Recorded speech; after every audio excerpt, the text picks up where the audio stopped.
አንዲት ሴት ቁርአን ስትቀራ ሒጃብ ማድረግ እንዳለባት የሚገልጽ ማስረጃ ባለመኖሩ ነው። እንደው ያለ ሂጃብ ቁርአን አትቅራ የሚል ነገር የለም። ስለዚህ አስሉ ምን ይሆናል ማለት ነው? መቅራት ትችላለች። ሶላት ላይ ግን ያው እንደምታውቁት ነው። ሶላት ላይ በደንብ በትክክለኛ ሁኔታ መሸፈን መቻል አለባት።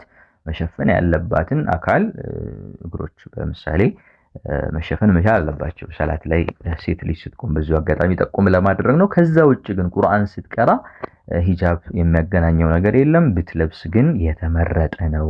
ግዴታ ግን አይደለም መልበሷ። ያው ሙሉነት አላህ ያዛትን ትእዛዝ እየፈጸመች ስለሆነ በዛ መልክ መሆኑ አንዱ እንደ አደብ እንደ ስርዓት ተደርጎ የሚቆጠር ነውና ይሄን ማድረግ አለባት። በስተመጨረሻ ሀይድ ላይ ካለች ሴት ጋር የሚገናኝ አንድ ነጥብ እናነሳለን። ሀይድ ላይ ያለች ሴት ቁርአን በቃሏ መቅራት ትችላለች ወይ? ብዙ ጊዜ በየፈትዋው